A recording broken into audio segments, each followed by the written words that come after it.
Hello, everybody, and welcome to our How Clinics Community and Health and Wellness Night open discussion.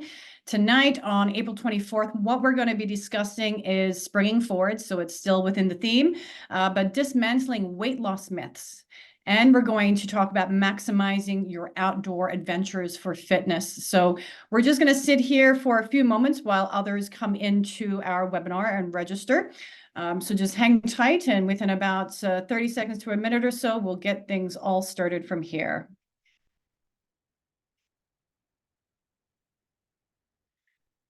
And actually, for those who are here, we're going to put a few poll questions out in regards tonight in regards to weight loss myths and your outdoor adventure fitness. If you have any questions in regards to the myths or misconceptions that you have been fed over time around weight loss, please feel free to pop them in and we'll discuss them tonight as well. We do have a few points that we've gathered from our clients within our programming and also out in our community that we'll be going over tonight as well. So I'm just going to stop the screen share here. And we'll start getting a few things started. Oh, there's a few more coming in. Welcome, everybody. So we've got a few participants here already. If you can kind of figure out your buttons down there and send us a little hi and a wave so we know that you're here interacting with us. There we go. All right, so welcome. Once again, my name is Samantha Upshaw. So I'm part of How Clinics here along with Dr. Jamie Lee, and we'll see his face. I'm not sure if you can see it already, but we'll be chatting with him very shortly over these questions. So what we're going to kickstart on tonight is actually we're going to go forward and talk about these weight loss myths first. And I'm just going to pull up here. I know how to do this tonight is some of these polls. And I'm going to actually put these weight loss myths, these polls out one at a time. Okay, so I want to kind of see some of them are a little bit more obvious on the true or falses, but I just want to make sure that we're all on the same page here because that's what we're about. So our first poll question, eating fat will make you fat. Is this true or false? So some of these questions, as I said, have come from our community, have come from online, all over the place here, so we can get you educated there. And we'll actually go over this question very shortly. So thank you to those. We've also, we've actually got all falses in there. So I am happy to hear, and there's always more to it. It's never just true or false. It's about that balance as we go on through. So we've got one more person in there that could answer that poll, and I'm just going to close that down in just a few seconds. That's good. And I've got one more before we actually get into the conversation here. It's which one am I going to do for you guys tonight? Right now, we're going to, we've actually discussed this one before in some of our past webinars, but all calories are created equal. Is this true or false?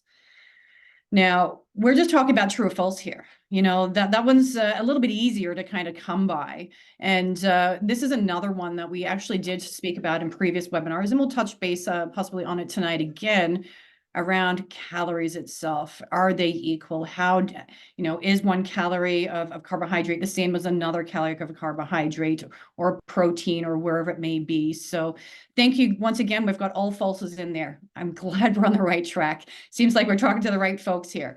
So I'm going to close that poll down. Excellent. And I will just do this little closure here. So actually, what I wanted to start with, Dr. Lee, tonight is one of the questions that came in from one of our clients here in our program as well. We did put out the questions, what are myths, what are misconceptions that you've heard of or that you're thinking of yourself? And I thought this was a great one because a lot of hadn't brought up medications yet. So I'm going to read their note to me word for word. Sure, yeah. Ozempic is a crutch. You lose muscle mass, not fat pounds. After a year, you will gain it all back. And we've heard this on, from the negative feedback of Ozempic, the positive, all around as we get going. You know what's funny, Sam? Like, physicians have actually misconceptions of Ozempic as well. And, we've been doing this. I've been doing this for 5-6 years. I've been using Ozempic 5-6 years. And to disclose, I'm part of the Novo Nordisk Canadian National Consultant. And so we have like a few annual meetings and talk about Ozempic, its uses, not just for weight loss, right? Um, but that is such a common thing that we hear, but also from physicians as well. Because some physicians, not say everybody, every physician, is that when you come off these medications, you get weight regain. Well, it's the same thing, Samantha, as if they go off the blood pressure medication, their blood pressure going to go rise again, right? Or they come off of their anti-hyperglycemic medications, diabetic medications, the sugar is going to rise, unless you change the underlying cause, right, of your problem, then you're not going to change, the disease course, right? And so in our clinic, and we voice this every time we get a chance, is that we use these medications in a different way. And we know the mechanism of how these medications work. They work in the central nervous system to reduce appetite, hunger, and craving. And that's why people start to lose weight. You don't feel hungry. The foods don't appeal as much to you, so you're not going to eat as much. So there's what I call a natural calorie deficit, right? If you're nauseous, you got a cold, you got a GI bug, your nausea is going to lose a few pounds. It's just a different way of doing it, right? So I mean, that's just like, something that was an ailment versus a medication. But the way we do this uses is that we try to aim for long lasting weight loss as much as possible. Nothing is perfect. Obviously, there's always going to be some weight regain and some fluctuation. We know that it's natural, it's human nature. But the medications, when used appropriately, you can actually achieve a lot of weight loss with a fraction of the dosage of the studies. And so if you look at the studies in step one and step two of Ozempic trials, and what they did is that the maximum dose is actually 2.4 milligrams. In our clinic, we use about 0.25, zero point 0.5. I would say more than 50% of the patients are on 0.5 milligrams. And so that's about one fifth and one tenth that we use.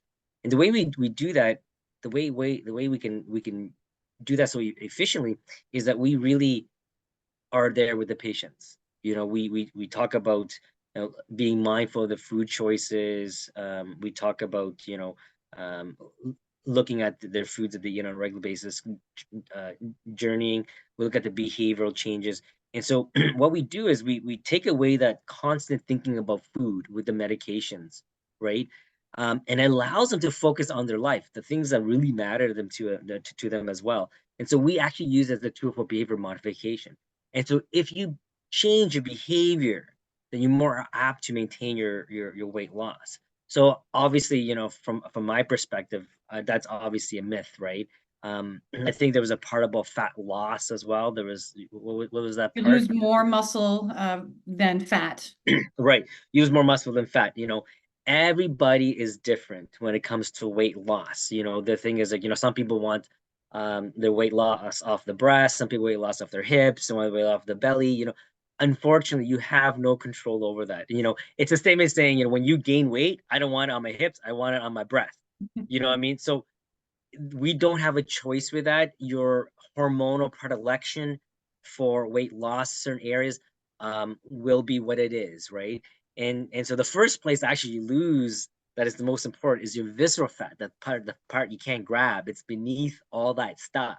That's the most important part. The body's so smart. It will actually, it can care less about the peripheral fat that we can see and pinch, right? It really wants to get rid of the visceral fat, the fat in the organs, the fat around the organs. That's the dangerous fat that leads to cardiovascular disease, etc., all those type of things, and cancer and whatnot. That's the first thing the body does. You will lose peripheral fat, and so the rate of peripheral fat where you lose is different. Now, going to the muscle weight loss.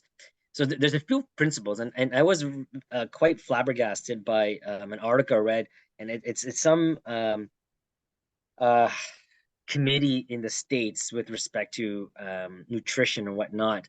And they said that Ozempic causes muscle mass loss. Now, there's no study for that, first of all. So what you do is that they had studies where basically the body analysis, they saw the muscle mass loss over the weight and stuff like that. But when you lose weight, you always lose some muscle mass, right? The faster you lose weight, more muscle mass you lose. Because why? What you're doing is you're calorie restricting. The body will have to find ways to supplement the calories from using your fat, breaking down proteins to supply that, right? If you do a very low calorie diet, you lose more muscle mass. Why is that? Because if you get into a ketotic state, what happens is then you use all your glycogen store. So glycogen store are the first energy that's going to break down for you to get injured. So if you're a sprinter, you're a runner, stuff like that. So marathon runners, triathlon runners, they pound back the carbohydrates for about 2 days, like eat thousands and thousands of calories for the run, so they can pack it into the liver, pack it into their muscles, so they can use that. And so really it's dependent on a few principles of weight loss. So if you have a slower weight loss, if you exercise in between to mitigate that, your muscle mass loss will be a lot slower too as well. So it's not a direct kind of cause that Ozempic causes muscle mass loss. It's indirect secondary to weight loss in general. Absolutely, because there's plenty of data out there for individuals that aren't using Ozempic that are losing muscle mass at the same time, but they don't know. They're looking at their scale, celebrating this loss as it's going down, and then they end up being. I think there's this coined, excuse the language, but there's this coined element of skinny fat, that they may be slender and thin, but their muscle mass is completely depleted, and therefore their metabolic system, all Yeah, these things aren't operating yeah, appropriately to go. it, So there's this balance. We're kind of looking for yeah, certain percentages of our yeah. body as we go. And as our patients lose weight here in our clinic, they will lose muscle mass as well. Hmm. And Hmm. the reason being is because a lot of our patients have so much muscle in their legs. Their Hmm. legs, our patients' legs Hmm. muscle is about the same as my whole body muscle as Hmm. we're going through. Quite Hmm. quite Hmm. jealous with that. But as they lose their waistline, the heaviest weight around the Hmm. midline, the Hmm. legs don't have to carry it anymore. And if You with got it. muscle, you don't use it, you lose it. So Yeah. we're going to see that kind of fold on Yeah. down too. And Yeah. as you said, the Hmm. more strict or more restrictive you Hmm. get, the more Hmm. likelihood of this muscle loss. And Yeah. I did find a study that was put in from the New England Journal of Medicine. And they actually did do a little study on individuals and their weight loss over a 68-week treatment plan with a Hmm. placebo and non-placebo. And they're actually showing the muscle loss as it's going along, but yet it was quite relative. Hmm. Nothing truly stuck out. Yeah. So that Yeah. was Yeah. concerning, but Yeah. it also shows with individuals that have bariatric surgery as well. Same thing. There Yeah. was I think it's over 8 kilograms of fat-free mass and lean body mass within 1 year that they can Yeah. lose after their Yeah. bariatric surgery. And Yeah. we've got to think about nutrition, all these other factors and these lack of calories that we're seeing. So Hmm. yes, it's common. Now I want to put a high five out there, but we do have patients that are losing weight, that are losing fat and maintaining muscle mass. That is the choice that they travel. And then it's a different journey. That weight loss on the scale doesn't change as quickly as they always desire. But when they see those Hmm. results that they're Hmm. maintaining muscle and keeping it, Hmm. it's wonderful, but it doesn't happen the whole journey. It Hmm. can't happen every 2 weeks if we're Yeah. weighing you in. It's something that's going to ebb and flow depending on their nutrition style Absolutely. that we Yeah. have. Now there are higher risk populations, don't get me wrong. Okay. Yeah. Just like you're saying, if you don't move it, if you don't use it, you lose it. So, so unfortunately the older cohorts, sixth, seventh, eighth, ninth, eighth decade of life. I have my oldest patient's 87 years old, right? And we're trying to build muscle now, right? And so, and just like you're alluded to, you know, you're not going to lose weight forever, right? There's some point that plateau or you reach your goal, then you got to change your eating habits to match what you want to do, how you want to transform your body. Like Samantha was saying, is that you can get this skinny fat, whereas you look thin, but you have high fat percentage in your body and lean muscle mass. And that is not, that is also a risk factor for cardiovascular disease. Also, your percentage body fat is actually more accurate than your actually just your fat, your weight, right? You know what I mean? So it's actually a better predictor of health as well. And there's something I do want to mention. There is a medical term called sarcopenic obesity. So you're gaining weight at the same time you're losing muscle. That has a high mortality rate, right? And we see this in our elderly cohorts. They're seventh, eighth, ninth decade of life where they're not moving much because of aches and pains, a lot of conditions and stuff like that.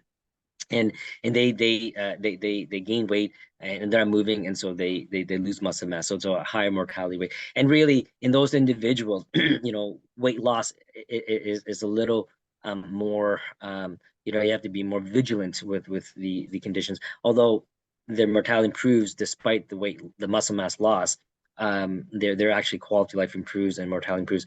And there was a study, and you have to understand the natural process of weight loss to really appreciate the muscle mass loss. So there was a study by Calhill in the 1970s where back in the days, the ethics wasn't as good as today. So what basically they had a bunch of people that put in a hospital, and they gave them vitamins and saline and water and watch them for about 16 weeks or something like that and see what happens to their body. And so, and you can see that their fat loss goes down and it continues to go down because they don't have anything. But after about 4 to 6 weeks, your muscle mass loss, it doesn't continue to go downhill. It continues to go down, but then it plateaus. So there's a balance. So the body starts to compensate a little bit. And so that's what happens to the elderly populations as well. Like even though they lose muscle mass, they lose to a certain point on the plateau because you always need something, right? So that's kind of something to think about. There is a there is a question here. I do want to answer this because obviously, you know, being trained in allopathic medicine, I do a lot of pharmacotherapy, and the question here is: my family doctor was concerned about potential for pancreatitis with Ozempic. Can you comment on this? Absolutely. GLP-1, which is the mechanism, the molecule that for Ozempic, it's been around probably 19 years now, right? And so we have a lot of safety information. So if anybody knows the diabetic medication called Victoza, the semaglutide, that's the first GLP-1. It's a daily injection, and then this is a weekly injection, so it's a sister drug to that too as well, right?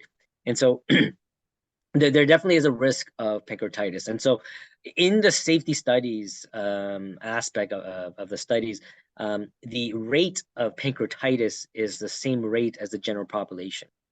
And so what that means is that, if you're going to get pancreatitis, you're going to get at a similar rate if you weren't on the medication. Now, there are certain conditions that we would not use it. So if, for example, someone who has a history of pancreatitis, so if you have a history of pancreatitis, you have a higher risk of pancreatitis too as well, right?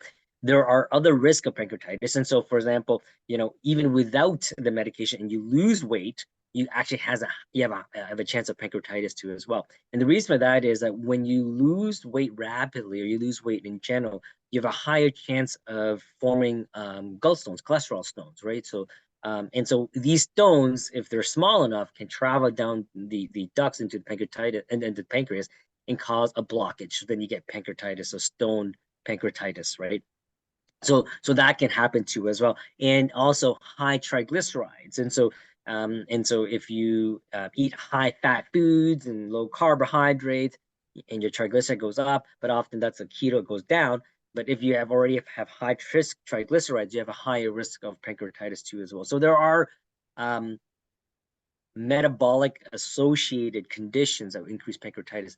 But for all intents and purposes, in the safety part of the study, the rate of pancreatitis is very similar to the general population versus the study population.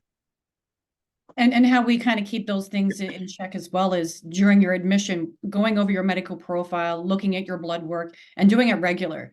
That's where we fall into the medical management with you as well. So it's about keeping a close eye, knowing our patients, and keeping you safe and careful as you go. So thank you very much for that question. I have one more anti-obesity plug in there for a second, if that's okay. And then we're going to move right on from the meds and go on to some of the other myths.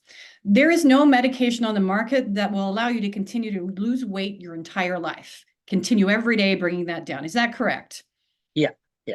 There's The there's body will plateau. I mean, you think about the concept of continuous weight loss, you'll disappear, right? The body will conserve its energy, you'll feel lethargic, etc. Body will shut down, kidneys will shut down, liver shut down, everything will shut down, right? Your heart will shut down.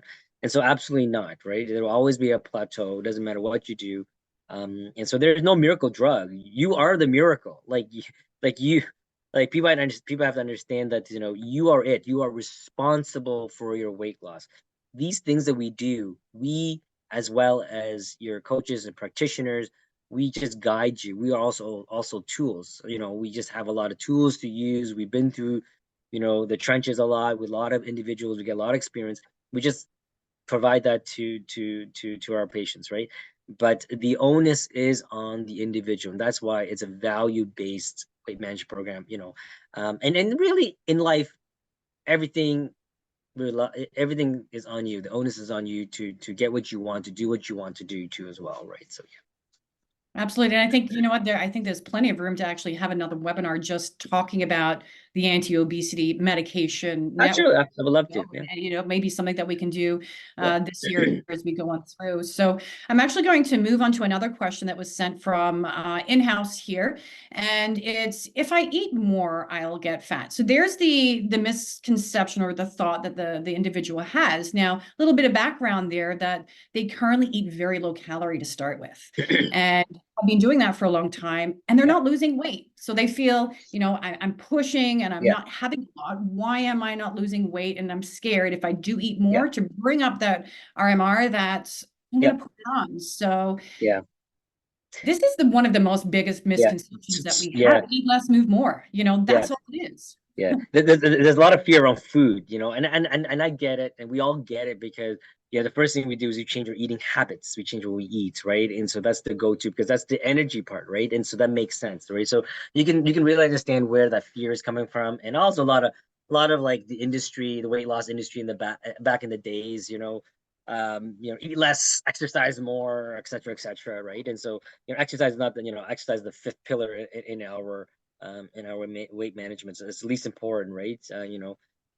But you know, it's partially true in that sense because it depends on what you eat and how much you eat, obviously, right? So you eat more of what, right? And so we look at the quality of your food, and we look at the thermogenic effect of your food, right? So if you're eating liquid diets, so lots of soups per se that are high in salt and stuff like that, or you're eating a lot of shakes or meal replacements and stuff like that. Yeah, you might gain weight as well, right? And so we have a lot of experience in this because when some people plateau, we look at their eating style. We actually ask them to increase their protein by about 25% into 50%. And what happens is they start to lose weight because two things happen. So what happens is that they eat less because they're full, right? And they feel better and they tend to move more. But also the protein itself, has you need more energy to break down the protein as well, right? And And that's so by they actually chewing your protein, not you're drinking. chewing more, all these things. It Oh, adds up. Everything adds up. The law of accumulation is beautiful, right? It's yeah. beautiful. And so what happens is that they actually start to lose weight, and they will plateau after a while. And that's why you need to learn to eat different styles of food or eat different styles of eating, not just one way of eating, right? And so to answer that question, the answer is, if you're eating a very low calorie and you're eating more, you're gonna gain weight a little bit, then you'll plateau, right?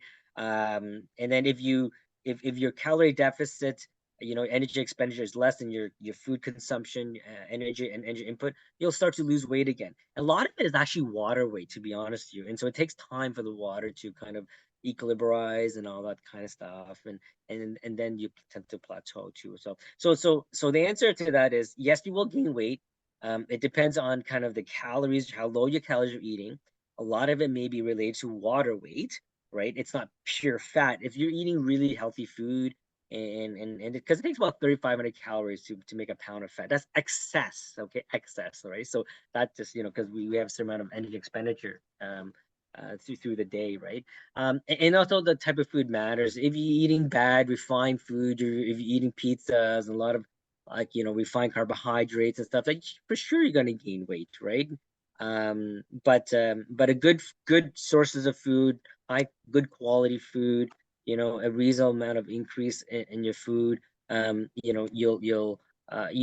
won't gain the weight, right? And if anything, it might give you more energy. And you have more energy, you will expend energy more, and your mood will be better. You're less irritable too. Typically, when you eat, you feel better, right? And so the nutrients matters. So the answer to that, um, you know, um, it's A not calorie true. is not a calorie, is Yeah, the yeah, answer. yeah.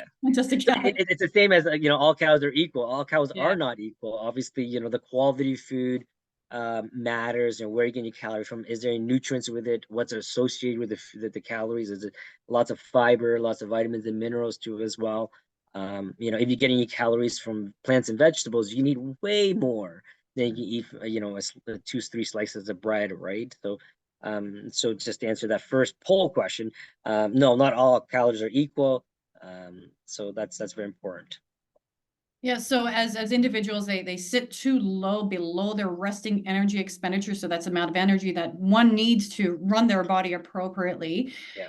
The body adapts. And if it adapts Hmm. down there, then your threshold's much Hmm. lower over time. So it Hmm. really depends on how long you've been sitting there. But Hmm. some of the recommendations that I give for individuals, if I have the facts that they are eating low calorie. Yeah. There's a difference between, Hmm. thinking we're eating low and then actually getting all the numbers down, but Hmm. it's slowly adding back those calories. And it, 100 calories at a time per week as you go to slowly steady that metabolism back.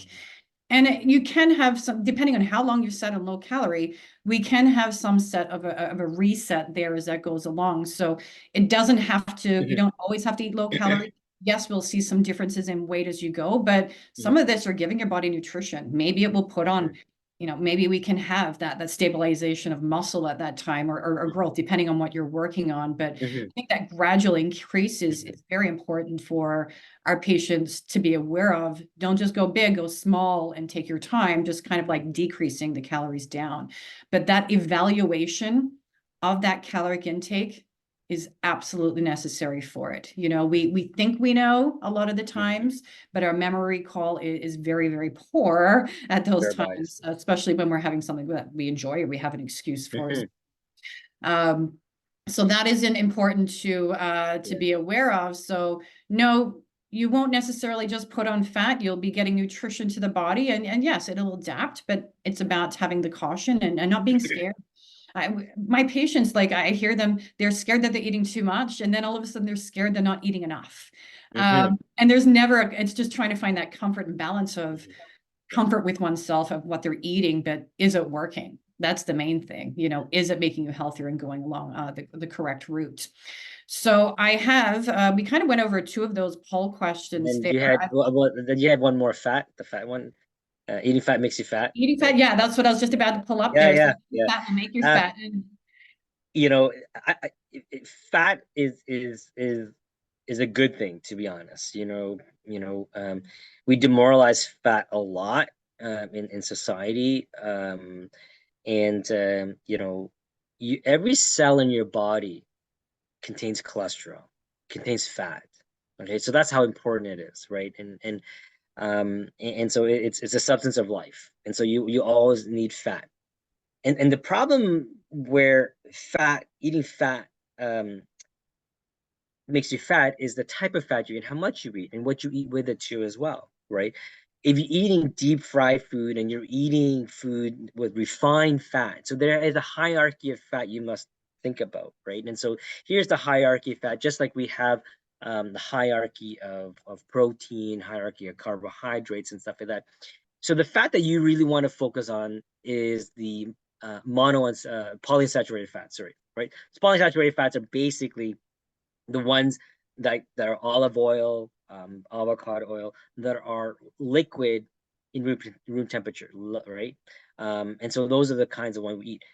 They're good for us. So they come in olive oils, avocado oils, and fish. Those are kind of where the major sources. And there's DHA and EPA as well, right? So DHEA and EPA. So there's a combination of those. We can talk about a fat seminar too as well, just to demystify fat and whatnot. And then you get the monosaturated fats where they're plant based and they're more solid on room temperature, and so they're coconut oils whatnot. And then you get the saturated fat as well, right? And the saturated fats are basically animal fat, and then we get kind of more of the refined fats, the vegetable oils too as well, right? Those are the other types of fats. And hydrogenated oils used to be a big thing, so they found increased risk of cardiovascular disease and heart attacks, and so that was pulled off the market, right? As though, although having said that, though, it's finding its way back into some of the foods, by the way. And so the type of fat that you eat matters, right? So the best fat is the polyunsaturated fat, followed by the monosaturated, and followed by the saturated fat, right? And if you eat a diet in um, high carbohydrates, high fat, you'll tend to have high triglycerides too as well, right? That kind of goes hand in hand. And so what you eat along with it matters, right? And so if you have a lot of fat with a lot of carbohydrates, what happens is your body will utilize the carbohydrates first by default because it's so easy to use the energy. And the fat will be stored as fat. Now, fat is 9 calories, right, per gram versus protein and 4 versus carbohydrates 4 and alcohol 7. But for our body, when we need to break down, let's say 1 gram of fat, 1 gram of protein, 1 gram of carbohydrates, the least amount of energy required to break down 1 gram is 1 gram of fat, followed by next carbohydrates, followed by protein. So that's why there's the thermogenic effect of food with protein is higher. And so remember how you're eating your fat. You're eating your fat with usually other food. So if you eat a high carbohydrate food, then you'll tend to use the fat as energy storage. So yes, in that sense. But eating a balanced meal, then likely no, right? And so that's kind of the science behind fat. So not directly that you will gain weight when you eat fat. It's just the type of fat, how much fat you eat. So deep fried food is always in vegetable oil. Did you guys know that when you deep fry food, if you use a tallow, which is animal fat, is healthier than vegetable oil? So all restaurants use vegetable oil. The reason that is so much cheaper. You go look at tallow. It's very expensive, but it's way healthier. Foods taste better too, actually, than just kind of vegetable oil. Um, um, there's a lot of natural occurring fats in, like, for example, avocado and nuts. Those are good fats for you, right? But you do have to be careful. I just say there's a caveat. When you say when we tell people, or when you read, like, cashews and almonds are very healthy for you, like a lot of good fats. People eat like a handful. No, you're supposed to eat, like, a few fingerfuls, right? Because you get enough nutrients from that already because it's very nutrient dense, right? And so the answer to that is, there's always caveats to everything, obviously, but that's not totally true. You can eat good fats in a healthy way. And that's exactly what our next webinar will actually be on, is these oils, these fats. Mhm, So we're getting more into detail about that next month as we mhm, go, and hopefully talking about also mhm, the benefits of these oils and fats that we have as well. So thank you for closing up that one. And while we're sitting there, I did put out the next poll here. Eating late at night will make you gain weight. Um, Once again, there's the ups and downs of this. There's, what is it that, how much are you eating? All these yeah. questions involved, but Yeah. there's the metabolism side of things as well. Yeah, so there definitely is a metabolism type of thing. So I'm not gonna go into what you eat and stuff like that, right? I mean, I suppose you guys should eat healthy foods, obviously. But you look at just kind of the chances, what the body's doing, right? The body's winding down in the evening, right? And so your metabolism starts to drop. Your peak metabolism is around 2 p.m., right? And so it starts to go down around that time. And every cell in our body has a circadian rhythm. And so the digestive system has already eaten all day. It's nighttime. It's shutting down, right? And so if you're eating food, you're re-stimulating the digestive system. And so you're putting in overdrive, right? And so you're gonna create problems. You're gonna create reflux disease and all that kind of stuff, right? Um, and your metabolism is less. You're not moving as much too as well.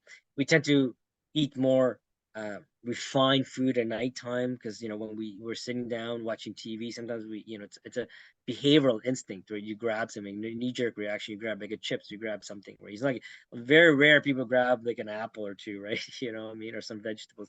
But we encourage that, obviously. Um, but the metabolism starts to drop.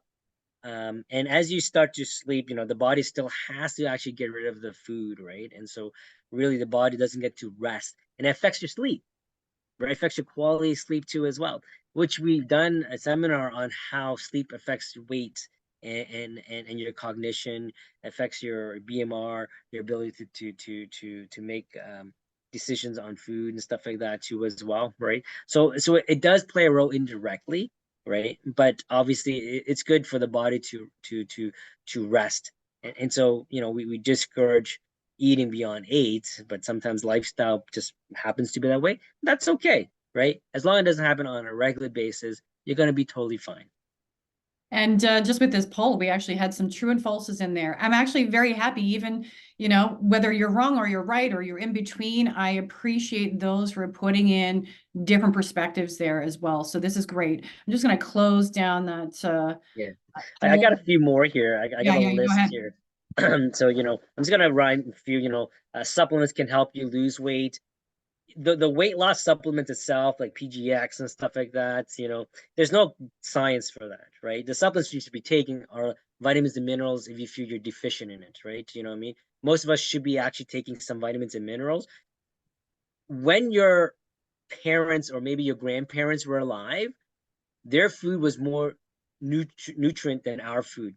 We've It's about right now. The studies compared to when maybe our parents were young is about 30% of the nutrient density as it was back then. So most of us are going to be nutritionally deficient. And so the supplements you should be taking is to support your system. These medications don't really have any significant data for weight loss. So those are the things, right? Another thing I hear, Sam, all the time is obesity is about willpower. That's totally not true. You know what I mean? There's lots of studies on willpower. There's a good book called Willpower by Dr. Baumeister from Florida University. And what they discovered was that, you know, most of us have a very similar amount of willpower. The individuals who feel that they have good willpower, or we see perceive that have good willpower, like for example, let's say the high power executives or lawyers, etc., maybe they don't have better willpower than us. What they're good at is manipulating their environment to their advantage, setting up the things that will make them succeed or do the correct behavior. That's what they're good at. So that's the difference there.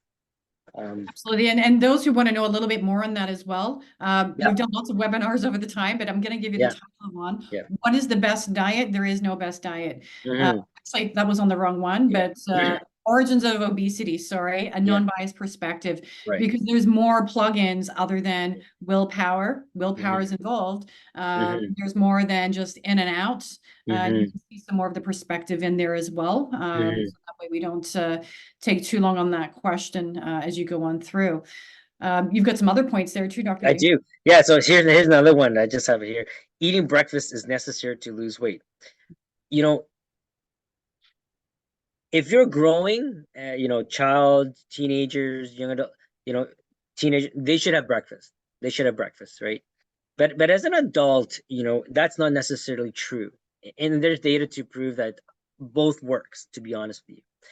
There are data to show that, longitudinal data, that eating breakfast, people tend to have a lower waist circumference down the road. That's true. And then there's the opposite too as well. So the data is kind of somewhat split, right? It's more of the principles that you want to know. If it works with your lifestyle, then do it, right? If you can maintain your weight, I mean, for myself, I've been fasting for ages, right? And then I just like fasting. I just like the way I feel when I fast and stuff like that. For me, it works. For some people who love breakfast, no problem. It's more important is what you're eating for breakfast. Mhm. Are you eating complex carbohydrates or just having a juice and toast? I mean, that's not real breakfast, right? That's refined food. Like, for me, juice is like pop, right? It's actually like pop. Same amount of calories, almost pretty much the same amount of sugar. Um, and so if it works for you, go right ahead and do it. If you feel more energized when you eat, or you can last longer, and you eat proper, you're not binging or craving foods, then it's gonna work for you. But for some people, it's the opposite. They feel they maintain their weight better. The craving is not as much, and so they practice that. And so the answer to that is really tailored to your lifestyle, as well. And a lot of these myths are right. You can't take it the whole thing as a truth, right? Um, I have a question for you, Dr. yeah, Lake. You mentioned about fasting. You've been doing it for a long time. yeah. Tell me about the first day you fasted. Did it feel as good as it did today? Or were I probably you don't having remember. I cravings? probably Were just you having thoughts? just probably skip breakfast, right? It's one of the things you just skip breakfast and you just like, oh, I don't have time to eat, and then just care that way. And really, it was actually in university, was when it became more like routine for me. I would just have a coffee until around noon hour. You don't feel hungry, right? And so those who practice fasting, you don't feel hungry. The body is so remarkable, of maintaining you. Trust me, right? If you feel very shaky, very hungry, you really have to check your blood sugars, right? Because you might be living at a high blood sugar, and so there's this new phenomenon, new fad. Not, I wouldn't say fad. This new thing now about 24-hour continuous monitoring. So athletes use this, right? So triathlons use this. Not we use it in diabetics and stuff like that, but triathlons use this to look at their glucose levels and stuff like that too as well, right? How much they have and stuff like that. And so if because what happens is when you fast, your sugars will drop a little bit. And if you're at a high glucose state, it could be within normal range, by the way. It could be within normal range. But if you're in a higher glucose state, you will drop, right? The range is pretty wide, right? So it's about, let's say, 3.5 to like 6.77. So let's say you're at 5.5, and you drop to 5, you might actually feel hungry and shaky, right? But if someone who's used to fasting, the sugars around 4.5 and stuff like that, or below 5, they drop a few points. I mean, like to 4.5, they're not going to notice the difference. They're already low, right? So they're used to that, right? And so definitely that would be something. And you can practice. Practice, actually. You can actually train yourself to get used to that too as well. Transition. Just be very careful. I'm not. You should do it with some practitioners, with the assistance of your family physician, or any healthcare professionals. Okay. But yeah, no, I started since really universities when I really started. And I do 3-day fasting, just for fun. It's more of a health kick than anything. I'm a typical Monday faster as that goes on, just to kind of cleanse from a weekend Right. moment that goes on. But Mm-hmm. the best advice that I can give for those who are wanting to test out fasting, listen to your body. Start that way. 8 a.m. if you're usually eating at 8 a.m. because we're trained that way, the school alarm, going to work, doing those type of things, just eat when you're hungry. Mm-hmm. Really observe and to Mm-hmm. feel that and Yep. start eating when you're hungry and stopping when you're satisfied. And you'll probably find that you have a lot of routine eating in there, Mm-hmm. versus Mm-hmm. the actual desire or need to eat as it goes on. So, Yep. yeah. There's a I have another myth here that goes with the fats. A low fat food aids in weight loss. Um, so that's a false. Okay, this is like unequivocal. Um, Low fat food, when you buy it in a store, if it's packaged, it's going to be replaced with something. We had this huge low fat craze in the like 2000s, late 90s, and stuff like that, and it's kind of still here, right? But the data shows that you didn't lose any more weight, right? And so, if anything, you gain weight. And the reason that is that low fat food tastes gross. There's no flavor to it. It's bland. It's not rich. Um, for any foodies, it's the taste, right, that makes us like food. And so typically, what they have to do is replace it with sugar to make it better. It's low fat, but don't tell you it's more sugar. And so be very careful of low fat products. You know what I mean? If you're gonna have a yogurt, I'd rather you have the full yogurt, rather than low fat yogurt, because there's less sugar, right? It's definitely healthier for you in that situation, right? So low fat Real foods food. As aid in soon as weight we loss is false. Pardon me. Go ahead, Sam. more real food, right? Like it's not More real food. adding chemicals Exactly. in there. Yeah. Body And doesn't so know and chemicals. so then we get to a different phenomena, is artificial sweeteners. And we see this more and more now. Sugar alcohols, aspartame sweeteners, all these low calorie, low carbohydrate drinks, low carbohydrate, are often replaced with sweeteners. There are natural sweeteners and unnatural sweeteners. Though obviously natural sweeteners are better for you, and the unnatural are not. So these are kind of your Splenda, aspartame, and stuff like that. And there's lots of data, more and more and more and more every year, that the artificial sweeteners are linked to a lot of conditions and cancers and whatnot too as well. The artificial sweeteners were actually accidentally discovered. I think it was like in the 50s or something like that, and in the 50s or 60s by accident. It was an experimental accident. So it was a scientist, and what they did was they went home and having dinner, and he happened to lick his fingers, and it was sweet. And he's like, "What was I doing? What was the product?" So went back to his lab and isolated. I think it was aspartame, and there you go. That's how you get artificial sweeteners, right? But I rather you drink sucrose than artificial sweetener. That's how strong I feel about this because of the cancer risks and stuff that are associated with it too as well. And that's the biggest thing, right? You know what I mean? You can burn the calories from from the sugars if you really want to and stuff like that. But aspartame, but the artificial sweeteners are not really good for you. Absolutely. Did you have any more of these myths before we move on to maximizing outdoor adventures? Um, let's see. I got a bunch here. I just want to. I know, yeah. Let's get the Okay, so people say lifting weights is not a good way to improve your health or lose weight. Because people think resistance training. They go to the gym, they put on weight instead of lose weight. When they're trying to lose weight, they start doing exercises. When people get discouraged very quickly, because like the first 3 months, 4 months, they join the gym, they're trying to work out and they're working really hard, they're very diligent and stuff like that, and they gain like 2, 3, 4 pounds. It's like I'm not budging or I'm gaining. What's going on, right? And they get really discouraged. One thing is that you're exercising more, so your body's going to compensate by increasing muscle mass. So if you actually did a body analysis scan, a medical body analysis scan, you'll actually notice there's more fat, and first more muscle, and often it's less fat. To go to boot with that, right? Um, you know, if you exercise properly and you watch what you eat more concisely, then you'll see the bigger differential. Muscle mass gain, fat loss. That's the ideal weight loss situation.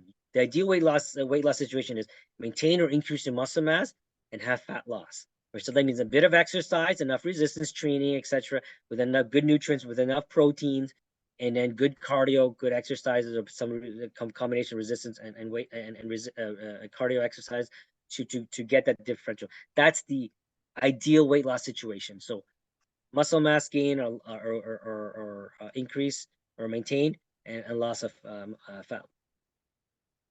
Excellent. That's good. Is there one more, or is this my segue? That's your segue, Sam. Okay, perfect, because you talked about exercise within there. If there's more myths that people want to email us, by all means, we'll fire back some of the science. And it could, even if we've got a few others, we can do it as a post email out that it goes along. But I just we touched base briefly, and we have on quite a few webinars when it talks about here I go, and I'm standing in that position of one of our questions, but the balance of energy and energy out when we're looking at weight loss, right? Looking at that 3,500 caloric reduction in 1 week to lose 1 pound.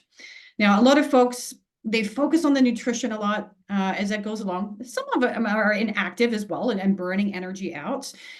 But I want to put a little focus on some of my folks this week of, if it is 500 calories a day that we're looking at, how is it that you want to approach it?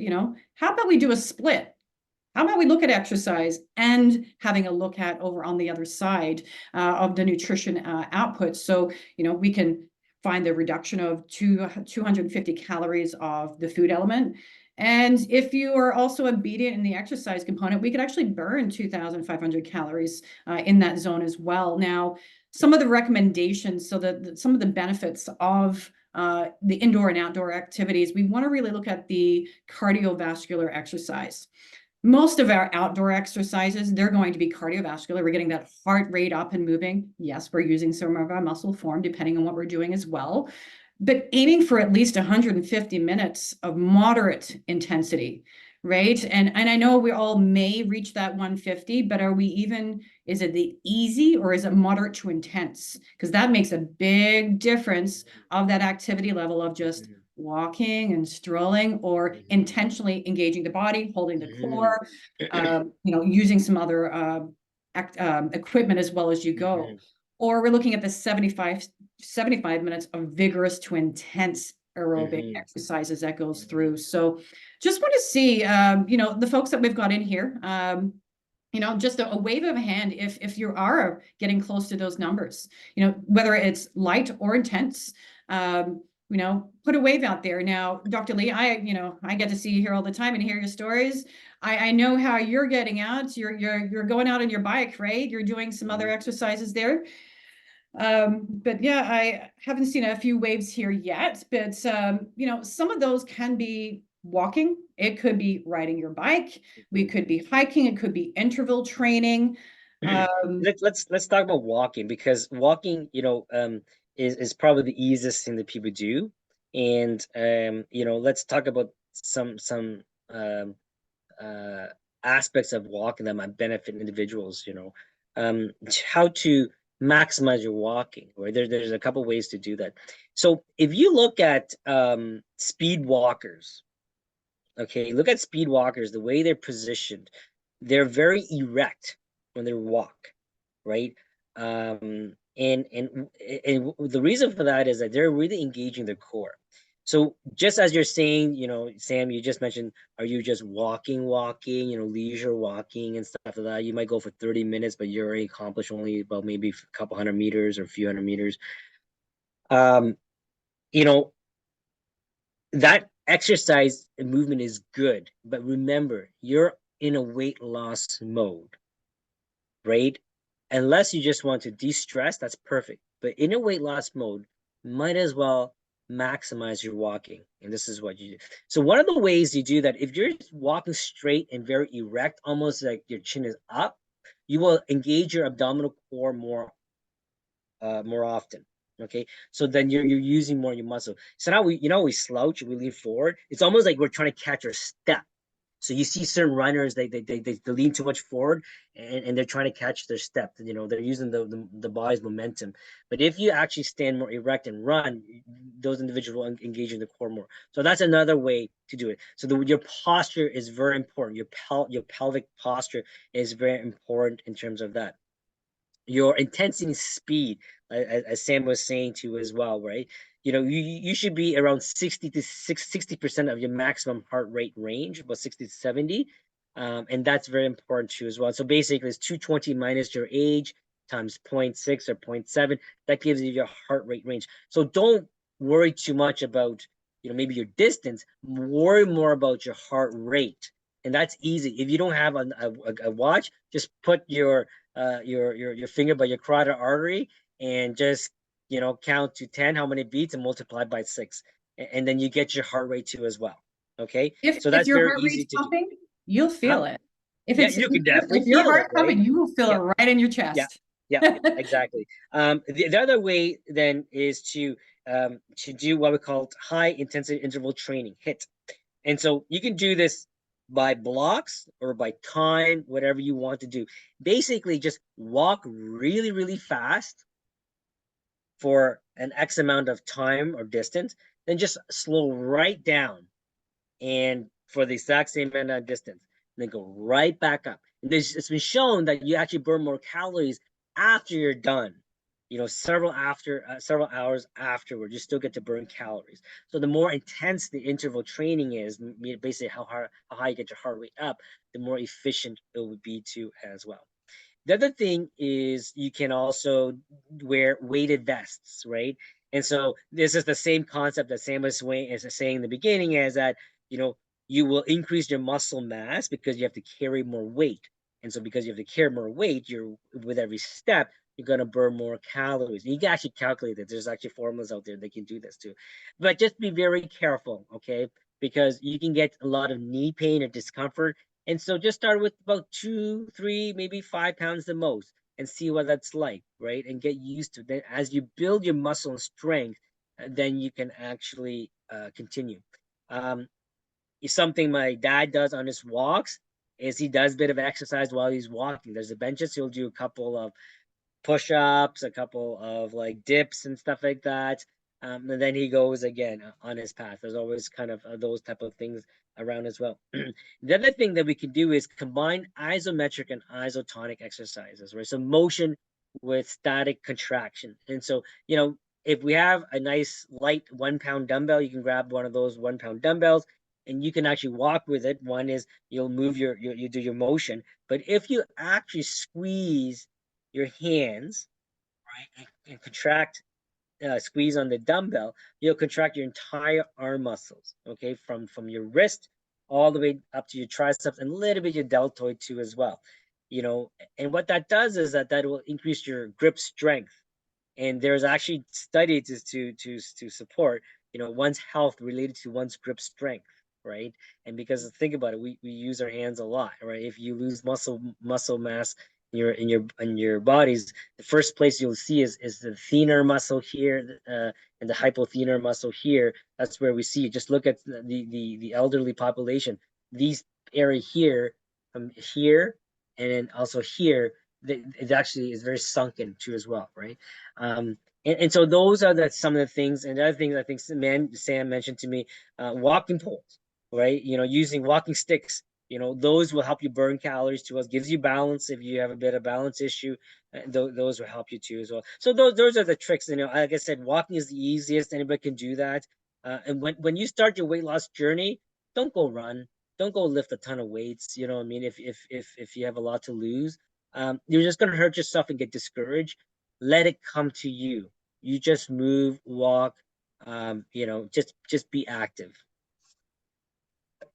That is great. And there those two, I love our life hacks that we can do with walking, because walking, I would say that a lot of our individuals, that's their first goal. Let me get out walking, get out there, great mental health, fresh air, cardiovascular, all the benefits that are out there. But these hacks, the Nordic walking, so using those poles, there's actually been some studies there. It can increase that caloric burn up to, as minimum as 18%.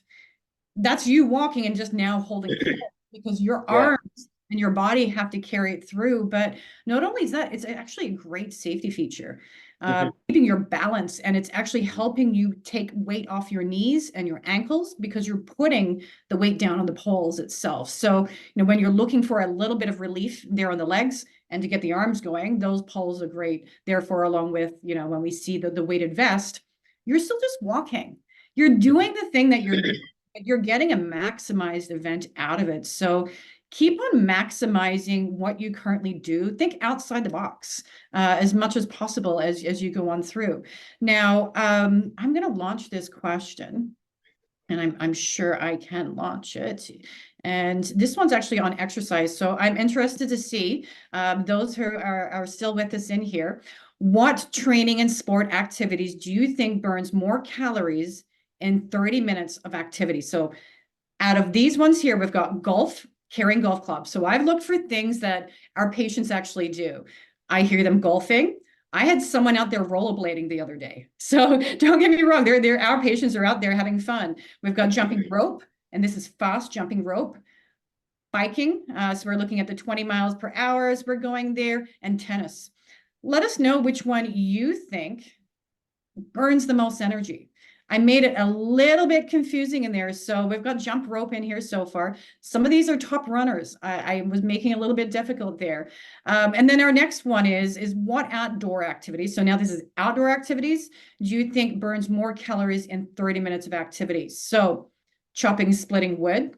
We've got mowing the lawn, and this is with a push lawnmower. I have a push lawnmower.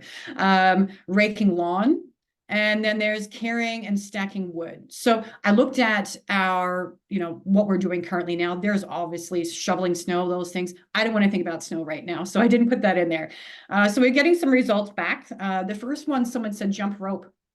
Both individuals. So we've got the highest on jumping rope right now, and I'm going to let you know which one in that field is actually the highest as I'm just scrolling through here. I've just got to look through my green.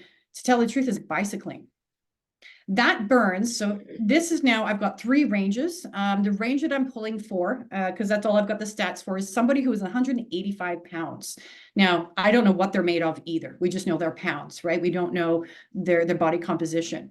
But biking greater than 20 miles per hour in 30 minutes, they burn 693 calories. That's a pretty fast. 20 miles per hour is pretty fast. It's bloody fast. I know it is. It is fast. Yeah, that's why it's that's Running, why it's there's all sorts of ones in here. So a little bit lower. Let's look around to the 16 to the 19 per hour. We're looking at 500 calories. So it's still a quite an intensive moment. The jump rope, just because folks said jump rope, this is fast jumping rope. Okay, 503 calories. Slow jumping rope is 335. So to give you that indication. Now, I've got a split here, chopping wood and splitting wood and carrying the wood. Oh, we've got some good folks out there taking care of their home, chopping and stacking. They felt it. That's why they're putting it in there. So our highest actually is, as I'm looking over here, is chopping and splitting wood. For a 185-pound individual, they're burning around 252 calories. The carrying and stacking, let me have a look here. Carrying and stacking wood is 210 calories. Still all within. Really good elements there. Raking lawn, we're all out there possibly doing it because I know that the yard waste pickup is coming soon. 168. How do we range what raking lawn is? Like my lawn, I know I'm doing for 30 minutes. It is a 30-minute range, but what am I raking? I've got, a lot of garbage in there too. I have to pull it along. So it's quite relative to your body, what is going on there as well, your weight. But there is some big bangs for bucks as you go. And when you think about your caloric reduction, think about some of these activities, but these are the cherry on top of the ice cream itself. These are the bonus elements. We can't always put chopping wood and splitting wood every day. If you do, let me know who that lumberjack is, and I could use them over my side. But seeing how you can be a little bit more curious, those who are in our community, you guys will be receiving the breakdown of all these exercises. There is quite a lot as we go on through, so you can see where you stand, but we have to have everything in combination. One thing silo can work, but it's very difficult. They all have to go and play. We need good nutrition. We need good exercise. We need good sleep. We need good stress management. We need all of the above as you're going on through to make this equation work. Okay, so don't solely just believe in one thing. Don't just live on one thing. Try to have that variety as it goes on through. So there we go. We've just wrapped up. We're a few minutes over, but if there's any questions, once again, please reach out to us in our app or online on our social feeds as that goes. Our next webinar, as we've mentioned, will be on fats itself, so we can learn a little bit about fats. Maybe we'll talk about, obviously bringing cholesterol, a little bit of talk there as well. And we'll be great to see you there. So we're going to wrap up here. Thank you. We have a sponsor next time, right? Like we have a sponsor. What's We that? have a sponsor next one, right? That's correct. Yeah. Okay. That is correct. That's a good. So Yeah. I don't have his name in front of me. I That's apologize. okay. I'm Yeah. ready for Joe. that, but Yeah, Joe. we'll be sharing out there and Yep. promoting it because I know Dr. Lee went out for a oil tasting. Yeah. It was great. Loved it. All right. So All thank right. you very much, guys. We'll see you next month, and take care.